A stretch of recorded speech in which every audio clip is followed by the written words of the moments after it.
Hello everyone. Today we talk about how to fix the app of Bookmate. Here we go to settings.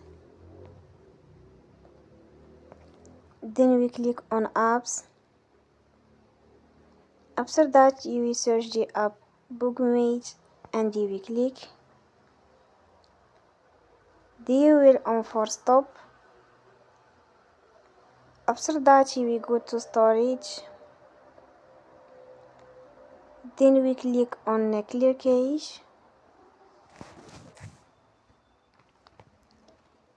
In the end, you will turn off your Wi-Fi and you will turn again.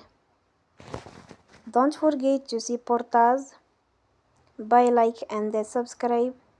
See you next time and thank you for watching.